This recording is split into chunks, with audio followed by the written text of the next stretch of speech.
אנחנו ממוקדים בשלוש מטרות. We are focused on three goals: crushing Iran's nuclear program, crushing the ballistic program of Iran, and creating conditions that will allow the Iranian people to take the initiative into their own hands. After the difficult labor, the tyrant Khamenei ordered to try to rebuild the nuclear and missile programs that we destroyed, to rebuild them and bury them deep underground. We are now acting not only to destroy the ballistic missiles and the nuclear programs that are left, very little remains, but also to destroy the industries that make it possible to produce these programs. And already now, after 20 days, I can inform you, Iran today has no possibility to keep uranium, and there is no any possibility to produce ballistic missiles.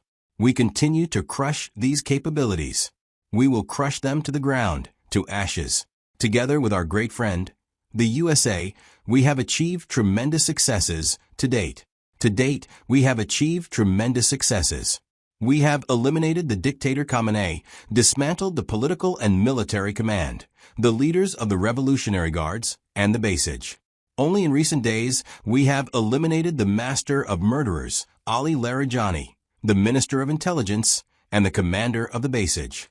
By the way, these are the people who carried out the mass slaughter of the Iranian people and also directed all the fire at us.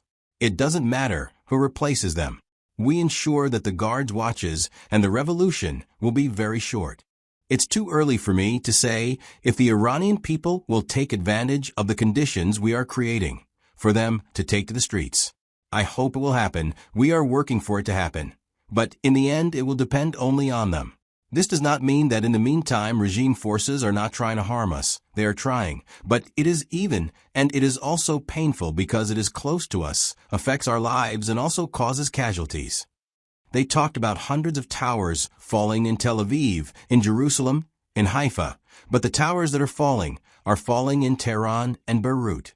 We created deep security zones inside Gaza, deep inside Syria, including up to the Hermon Crown, and also deep in Lebanon. What was, will be no more. You remember that on the second day of the war, I promised you, we will change the Middle East, and we have changed it fundamentally. Already now it can be stated that the state of Israel is stronger than ever, and Iran is weaker than ever.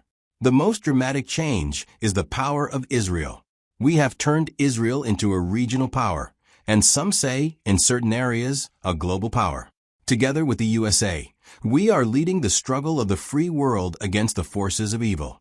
We have created strong alliances, and we are working on new alliances that will be talked about. We have brought the alliance with the USA to strength that has never existed in history. The cooperation with my great friend, our great friend, President Trump, is unprecedented. In one hand, we hold the sword of David, which is sharper and keener than ever, and our other hand is extended in peace. Whoever extends a hand back in peace, we will embrace it, and whoever tries to harm us, we will strike their hand. It's just the beginning. The death cult in Iran is trying to blackmail the world by closing a key international maritime route, the Straits of Hormuz. It won't work. Israel is helping in its own way, and intel and other means, the American effort to open the Straits of Hormuz.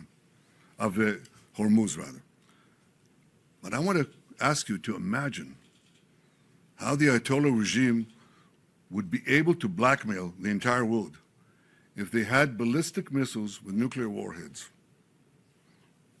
Just imagine what they would do. Look at what they're doing now and imagine what they would do if they had ballistic missiles, international range ballistic missiles, and nuclear-tipped warheads. Just imagine what a great threat that would be.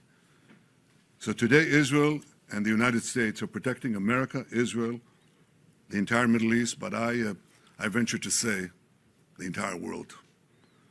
Despite the fake news that is unfortunately being spread since the start of the war 20 days ago, we are winning and Iran is being decimated. Iran's missile and drone arsenal is being massively degraded and will be destroyed. Hundreds of their launchers have been destroyed. Their stockpiles of missiles are being hit hard, and so are the industries that produce them. That's important. In Rising Line, we destroyed missiles and we destroyed a lot of the nuclear infrastructure. But what we're destroying now are the factories that produce the components to make these missiles and to make the nuclear weapons that they're trying to produce. We're wiping out their industrial base in a way that we didn't do before. Iran's air defenses have been rendered useless. Their navy is lying at the bottom of the sea. Today we hit the other part of their navy in the Caspian Sea. Their air force is nearly destroyed. Iran's command and control structure is in utter chaos. And I can tell you that there's still more work to do, and we're going to do it. And I want to close these opening remarks with one other fake news, and that is that Israel somehow dragged the U.S. into a conflict with Iran. Does anyone really think that someone can tell President Trump what to do? Come on.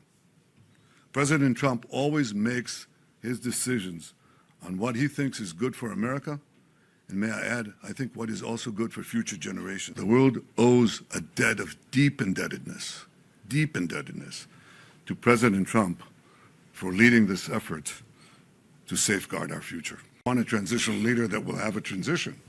You don't want to replace one Ayatollah with another. You don't want to replace Hitler with Himmler. So I think the question is, will the conditions be created for such a change? I think it's too early to say. And I think in the final account, as I said, it's up to the Iranian people to show that, to choose the moment and to rise to the moment. We can create the conditions, but they have to, they have to exploit those conditions at a certain point. It is often said that you can't do revolutions from the air. That is true. You can't do it only from the air. You can do a lot of things from the air, and we're doing, but there has to be a ground component as well.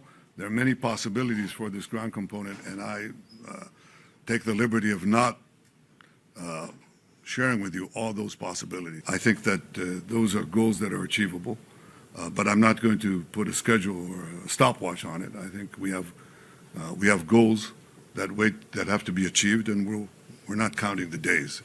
But I will say this canard that we dragged the United States into it is not just a canard, it's ridiculous. It's just ridiculous. I mean, I think President Trump said it best, and I said it as well many times. There's always a danger in acting. But in conditions of existential threats, there's a much greater danger in not acting. Oh, but they don't have it yet. That's what people said. Right, let's wait. Well, just let them do it, just wait and let them do it. You won't be able to do it. It's the last moment. No, it takes a little time. I mean, you had a few months to prevent them from doing it and to just decimate these industries and perhaps achieve this transitional government in Iran.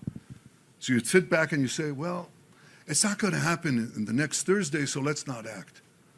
I tell you that there's enormous risk in not acting, much greater risk than acting. And if you think that the oil markets are in trouble today, think of Iran with nuclear weapons and the means to deliver them. Then think of the blackmail that you would. Then once we achieve our goals, then I have argued, I think, and Americans understand this very well because we're real partners. I think that what has to be done is to have alternative routes. Instead of going through the choke points of the Hormuz Straits and the Bab el-Mandeb Straits, in order to have the flow of oil, just have oil pipelines, gas pipelines, going west through the Arabian Peninsula, right up to Israel, right up to our Mediterranean ports, and you've just done away with the choke points for forever. That is definitely possible. So I see that as a real change that will follow this war. But I also see this war ending a lot faster than people think.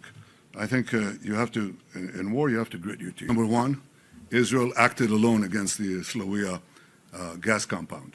Fact number two, President Trump asked us to hold off on future attacks, and we're holding out. What do we see? What happens if are there any signs that the Iranian regime is cracking? A lot of signs. A lot of signs. I wish I could divulge all of them, but I see that. But will I tell you, will I commit right now that it's going to collapse? I can tell you that we're working to create the conditions for it to collapse. but it may survive, it may not. If it survives, it'll be a lot weaker. There's no comparison. It'll be at its weakest point, shorn of industries that it built over decades, death industries, shorn of many other capabilities that they have, and equipped with the experience, with the knowledge that if they try it again, they'll be hit again even harder. I'm not sure who's running Iran right now. Mujtaba, the replacement Ayatollah, has not shown his face. Have you seen him? We haven't. And we can't vouch exactly what is happening there. There is a cloud here that's not clear. What we see is that there's a lot of tensions inside the people who are edging for the top. It's not a uniform position. You see that sometimes with the contradictory orders that are given. You know, they do one thing and then they withdraw it and so on. I think it's important that they know that if they think they're going to target the world, target the President of the United States and so on, they themselves are being targeted. That creates a lot of uncertainty. We've found that that can have an effect. The removal of Nasrallah has never been really been replaced, because some people are not replaceable. I think the authority and the hold that Khamenei has had is not going to be translated to anyone, not to Mujtaba if he's there, and not to anyone else.